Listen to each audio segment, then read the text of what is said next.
City Girls and JT, y'all was having an argument on Twitter. You felt like, she was making songs about you. She felt like you throwing a rock and hide in your hand. Where do y'all stand at today as City Girls and just as sisters, as friends? Shit ain't all good and it's not all bad. Like, we don't talk every day, but it's no beef on my end. I still look at her like as family, but it's not like we on the phone, we chatting every day or we checking in like, hey, she posting my shit, I'm posting her shit. It's not, I won't say we beefing, but it's not.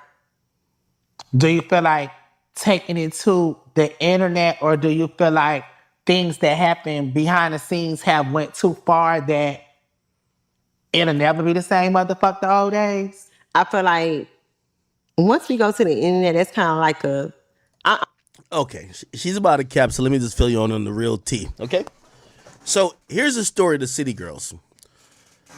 I keep telling y'all, these artists don't get paid on a basis of a 9 to 5, which means they get paid the 1st and the 15th, okay? They're not getting a paycheck every 2 weeks. These artists got to go book shows. If you go back to the City Girls, there was a problem at first with them going on tour. I think they had tried to put them either with Yachty or something like that, and it just didn't work. And, they've never really gone on a really huge successful tour, right? So they've done shows, but they haven't gone on a real successful tour. Also, keep in mind, when you have a group, money gets split in the middle. Also, with a female group, let's say they're getting paid $70,000 for the show. Management's taking 20%, booking agents taking 5%. And by the time you bust it down with glam, makeup, travel, this and third, both of them are showing up in different sprinters. Again, the idea that, in a group where like people really are friends is different. But once you get to a certain level, y'all both got your own entourages. So she's showing up with her own sprinter. This girl's showing up with her own sprinter. They all, like, both of them have their own entourages. So if they're flying somewhere, you're booking 5 or 8 first-class flights for this person, 8 first-class flights for that person. Travel and accommodations for a hotel, it starts to eat up what you're getting paid. So basically you get they're breaking down and busting down money for a performance that isn't that much because it's 2 of them, they're not that hot, and they're women because they have a huge team and they have to just pay a lot more. Okay? So now touring and performances doesn't become that lucrative for them. They already got an advance. They're not profitable to the label, so they're not getting paid by the label. And this is what happened. Here's the tip. Young Miami starts going on the Diddy train. Diddy's spending hordes of money, millions of dollars. Money's like he's throwing up so much money. Money's just falling to her, hundreds of thousands, opportunities. The best way to, I've learned this and I might have to adopt this. The best way to keep a chick in check, you just kind of, especially as a boss, you just got to give her some job that don't even matter. Yo, your job is to iron my shoes or something, just some bullshit. You know what I mean? So she starts to make the majority of her money from DeLeon as an ambassador. So she's getting a sizable check. By the way, the check that I hear that she was getting is bigger than anybody else that would be her, in terms of her celebrity status. So Diddy's, I'm fucking you already. I'm going to give you a big check to be the ambassador because it'll keep, every time you think about going off on me for another bitch, you'll remember I'm also your boss. You know what I mean? Listen, worse. So he puts her on payroll there, then he gives her the podcast. So Diddy becomes the majority of her revenue, right? Now, that's not the issue because she's enjoying it. What that does is that when City Girl shit comes up and the label is requesting shit, she's passing on it. And Young Miami, who doesn't have a podcast, and even though she's with Uzi and Uzi treats, my bad, and JT, which is the group mate, JT, who's not like Young Miami and who doesn't have a Diddy, even though Uzi treats JT pretty well, JT want to still be in music. So you have one person uninterested in music and you have one person interested in music. And the label realized that. And the label basically realized that, hey, listen, first of all, we're going to have to make a choice. We're going to have to drop y'all completely, or potentially we're going to see who has the passion. Unfortunately for Young Miami, she doesn't have the passion and she doesn't have the talent. JT has some talent and she does have the passion. And I think when JT realized that go back to that Breakfast Club interview. Breakfast Club City Girls. When it was time for them to promote their album, she showed up with a DeLeon bottle. And she was holding up that product more than she was even holding up. Look, that's DeLeon right here. She's holding up the product more than she's even promoting the album. JT realized at this moment, hey, listen, and this is why I do respect JT, because even though I was making some jokes and I say, yo, she's performing at local bodegas and, you know what I mean, at Olive Gardens, because she was performing at some restaurants, you know what I mean? But she realizes she doesn't want to sell her ass for money. She doesn't want to be doing some OnlyFans shit for money, okay? She wants to make money off music. She likes music enough for that. She doesn't also want to be some concubine for Uzi that just gets fucked and Uzi just gives her like an allowance. She wants to make it, like not make it on her own, but just like she wants to be in this shit. So she's grinding.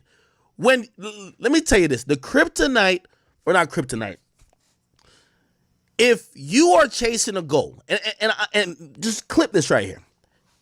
For anybody in life, if you're chasing a goal, and your best friend is right next to you and he's lazy as fuck, I promise you, if you want that goal bad enough, you end up hating your friend.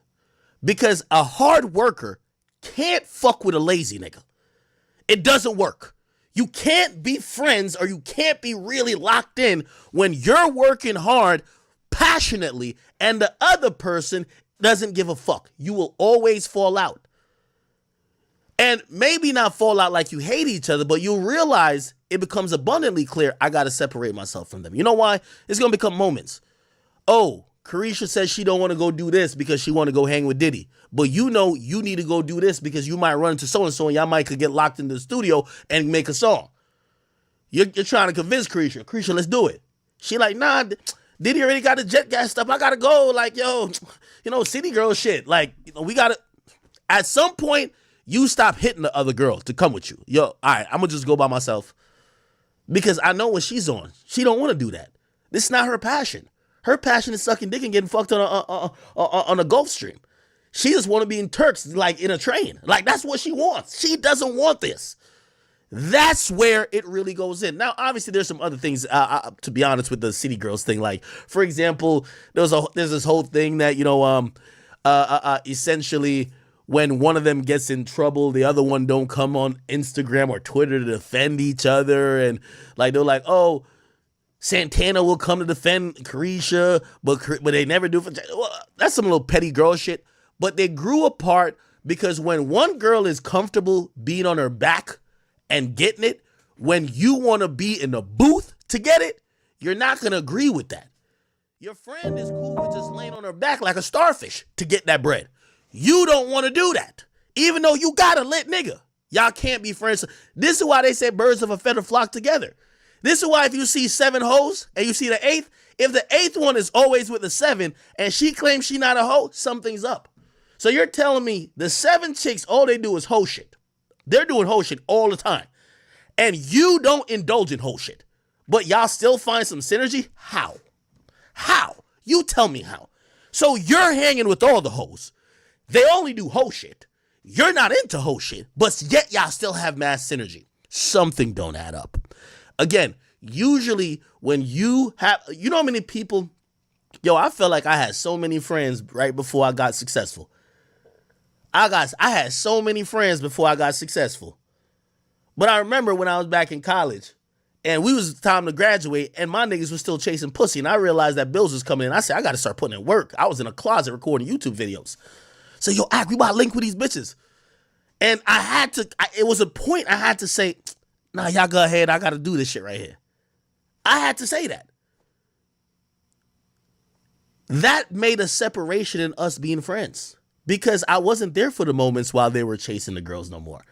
I wasn't there like when we caught up the next day and they say, yo, last night was wild, yo. I don't have no experiences to add on. I'm gonna be like, yeah, I ain't gonna lie. Yeah, I recorded like 3 videos. Like, that shit was kind of cool. Like, fuck out of here, nigga. So you kind of break apart to the point, it gets to a point they're like, yo, why are we gonna hit this nigga act? He gonna say no anyway. So that's what I'm trying to say. That's how they fell out. One chick was chasing dick. The other is still trying to figure out this career shit. You know what I mean? Also, remember, she's also getting kind of like, she's kind of getting like endeared by Nikki, so she's kind of like she's really feeling it. She's like she's trying to work on, people have always said she's a talent. I don't know how much she writes as supposed to get shit written for her, but she's been trying. So she's been trying. You know what I mean? Young Miami, ain't with it, bro. Anyway, let's get back to this. I'm the type of person, like, if we feel some type of way, we could hash this shit out behind closed doors. You could call my phone, we could text each other, we could cuss each other out. But like once it goes to the internet, I feel like you trying to get people to pick a side. Like you putting people in our business to pick a side, and I don't fuck with that. Because I feel like we've been friends for so long that if we gonna go to the internet, we gotta air each other dirty laundry. Like I'm gonna have to say some shit about you, you gonna have to say some shit about me, and people gonna have to pick a side. And if we real friends, we ain't going to the internet. I'm not going to the internet. And I felt like, I'm always the one that's gonna let the narrative run and let people think what they want to think and not clear nothing up. Cause it's just, it'll never be that serious to me. Like I'm cool. I ain't gotta clear nothing up. So how long behind the scenes do you feel like have things been rocky between y'all two? I feel like it's been a minute. It's been a minute since shit been going on behind closed doors. Like I just feel like we outgrew each other. I feel like she was in LA, I was in Miami. She was been working on her shit. I didn't know. And I just feel like every time we try to get together, it just didn't hit. So do you feel like distance, you living in Miami, she living in LA, did that play a part in the wedge of y'all two? I don't know. Did y'all go to the studio together? How was, Let me also give it a little more tea. I keep telling y'all, Young Miami never wanted to be an artist. Young Miami, if you're watching this, Big Ack ain't capping. The label gave you your name. They came up with the shit for y'all. They named y'all group. That wasn't y'all being artists and being like, oh shit, we got something, and the label comes in afterwards to polish it. They molded y'all. This is why you could imagine maybe your label gets a little bit disappointed if they fucking made y'all, molded y'all have a huge buzz, and then you choose to go chase dick. You know how disappointed they were? Don't ask me how I know. Go talk to them. But you haven't been talking to them, right? how was recording, because y'all last album didn't do well. And I feel like even in interviews, y'all weren't in sync. And it didn't look like something that just happened. It looked like something that's been occurring. Yeah. I just felt like when we got together, it just wasn't hitting. I just felt like we was just in two different headspaces. Like the way we dressed was different. Like I'm more of, I wear a leotard, JT want to wear something covered. So I just felt like whenever we tried to get together, it just didn't connect. Like we'll be on tour. She got her own dressing room. I got my own dressing room. She riding with her own glam team. I'm riding with... Hey, Chad, I know you see women. Hey, you ever been with a girl? And I know I use mad analogies, but it's all good. Just rock with me. You ever been with a woman and she describes the situation, like she might be mad as a nigga and she's describing the situation, but nigga ears is different from women ears. I'm going to tell you how. When I'm going to rewind a little bit. What she's saying, all I'm hearing is how much money has to be spent. But she's not thinking about money. She's just thinking about, oh, we're just not friends right now. You know how much, when y'all not that profitable, 2 glam teams, 2 different entourages, 2 different buses. They're pretty much whatever y'all success is, cut it in half. She's not thinking about that, right? How was recording, because y'all last album didn't do well. And I feel like even in interviews, y'all weren't in sync. And it didn't look like something that just happened. It looked like something that's been occurring. Yeah. I just felt like when we got together, it just wasn't hitting. I just felt like we was just in 2 different headspaces. Like the way we dressed was different. Like I'm more of, I wear a leotard, JT want to wear something covered. So I just felt like whenever we tried to get together, it just didn't connect. Like we'll be on tour. She got her own dressing room. I got my own dressing room. She riding with her own glam team. I'm riding with my own glam team. When we get on the stage and we do our routine, that was probably the only interaction we had at the time when we was on tour together. So I don't really know like what was the moment that separated us, but I just felt like it became a time where like when we was getting together, it just wasn't connecting. And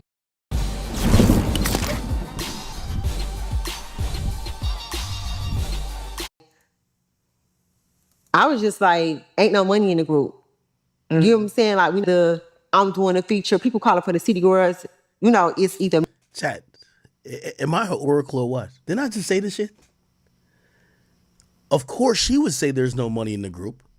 Because, again, she's not willing, like, as an artist, it's a grind. There's a lot of networking. You got to sometimes, the thing with an artist, when you start getting it, when you catch one of these buzzes where you got a hot song or a couple songs, yo, JT probably was mad, like, for a while. You remember, she just got a couple songs that was kind of aight. What's that song called? Something, okay, or whatever the song she got. Nigga, you know how happy she's going to be? That's going to open up budgets for her at the label. That's going to do a lot of things. More shows. She's getting bookings. That's where money starts coming in. Otherwise, you're not getting paid like that. So when Young Miami, who ain't that passionate about music already, when she's already looking around and be like, ain't no money here, of course she's going to choose to be a sugar baby. Of course she's going to choose to be a concubine. Of course she's going to be on Love Air like motherfucking tooting her ass up in the air, getting fucked and peed on. me or it's you. It just wasn't connecting no more. And I just felt like that's what really made me like start my own brand. Like I got to do something because I'm in this group. The group ain't making no money. We not working. So it just became a point where we was just like on two different pages. Yeah. And I felt like. By the way, and I hate to sound like the PR, but the label was losing a shit ton of money with y'all because they would book shit. Y'all don't show up. Y'all now on the same page. So it's interesting when, you know, the artist's like, we're not making no money. Well, are y'all putting in the effort, the best effort to try to make money? Or perhaps are you skimping out on shit? They've booked flights for y'all to go do interviews, but one of y'all can't show up. So now y'all got to just cancel because it looks weird if one shows up. Oh, there's a studio appearance or there's a studio session. Somebody want to lock in with y'all, but one can't go. So they're losing money. So when the artist says they're not making money, the label was losing a lot of money. By the way, this is why when I was talking shit to her the last time, I'll tell her something I think she knows. Your label was about to drop y'all niggas. This is why listen, I always got some shit tucked in the pocket for y'all artists. When y'all talking shit to me, nigga, I know your label was teetering on dropping you two motherfuckers, okay? Because you were unprofitable. I knew it back then. That's why I talked the shit that I talked then. You get what I'm saying?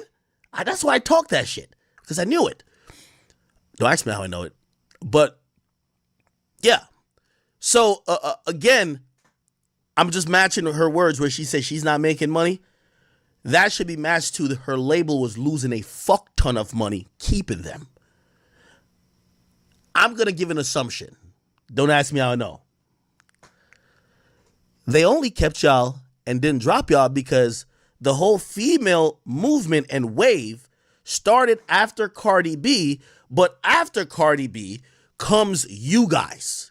And you guys start the city girls, then we get the hot girls, the icy girls, and the derivatives. Now we get the sexy reds and shit, to a certain extent, I'll even say Ice Spices. Okay? So because you're a legacy thought group, and when I mean thought group, I'm not disrespecting, but the type of music y'all made, y'all started a lane for women afterwards to make the sexual provocative music and actually benefit from it. So your label, even though you say you're not making money, they're hemorrhaging money with y'all. They want to drop y'all. But you know why they don't drop y'all? They don't drop y'all because they said, you know what? These women are going to take this shit serious and realize, put it like this. You know, let me tell you this. I'm going to compare her to me. You know I'm never salty. You know I don't beef with new media members and shit like that. And I show love to a Flacco or What's the Dirt. Shout out to Back on Fig. Shout out to AD. I shout out to all the people come after me, 1090. I shout out to all of them. It's because Act was before all of you niggas. But Act never fell off. You see, you get salty when you help start the wave and then the wave get bigger than you. Act is Act, right? So of course I'm going to show everybody love. I love y'all. Come on. I love all y'all niggas. Pause. This is what happened with the City Girls. Y'all started the wave, and then everybody after y'all did it better. That hurts. That hurts. So your label is sitting back like, nah, they're the OG. They're going to get the respect. They're the City Girls. But here's the problem. Let me give you another analysis that you have to think about. The City Girls come in with a idea and an image and ideology that women are buying. This is a feminist, women progressive mantra that says we could sport fuck like men. We could do what we want. Fuck these guys that have been using us, doing whatever. Let's fuck them for a bag. This is what happens next.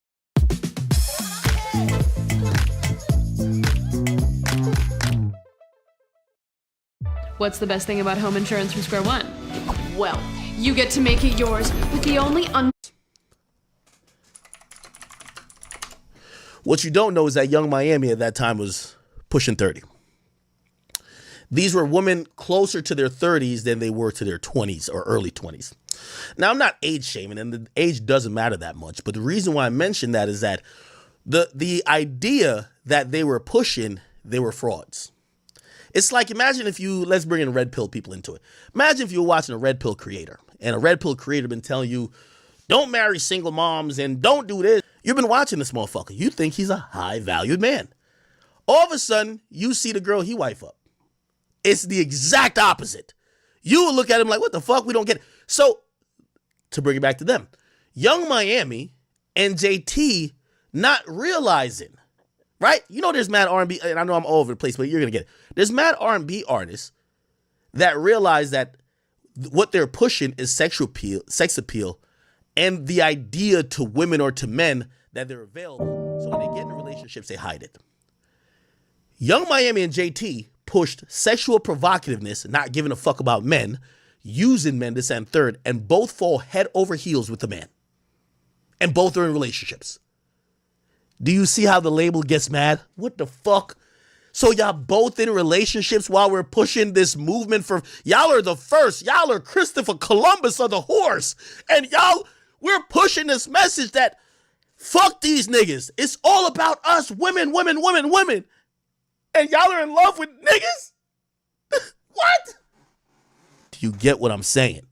So then when you put that together with the fact that they're aging approaching 30, again, I'm not age shaming. When you get the authentic women who are younger, who actually are whores, who actually are living what they preach, who actually, because they've been broke for so long, they really don't give a fuck about a nigga, they take your spot. So now you created something. Your label is holding on to you. They don't want to drop you yet because they're like, we're losing money, but they created a lane. Hopefully they can rekindle it, but y'all lifestyle doesn't align with it.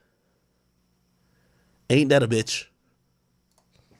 Whenever we just a video shoot, just anything, like, it just wasn't connecting. And I was just like, you know what? I got to like figure something out because I do got kids. And that's what really made me start doing like ritual and getting into my merch and things like that, because I just felt like the group just wasn't hitting no more. Basically, right now, today, it's not bad, it's not good, but do you still feel like you would consider JT a sister? Yeah, I feel like we grew up together. I feel like I'm gonna always look at her as family, but again, like everything, I'm not gonna sit here and just like do that strategic question. How are you? Yeah, that's my sister. We go, no, shit ain't all good, but it's not all bad neither. And I just want to move forward from there. I don't want to have to keep answering that question. It's just what it is. It's nothing going on. We not in the group no more. She went her own way, I went my own way, and that's just where we at. Okay. JT kicked her ass out the whip, and JT, let me tell you this, girl, that's the best thing you could have ever did. That's the best thing you could have ever did. Period. And I don't want to answer it no more, so don't ask me.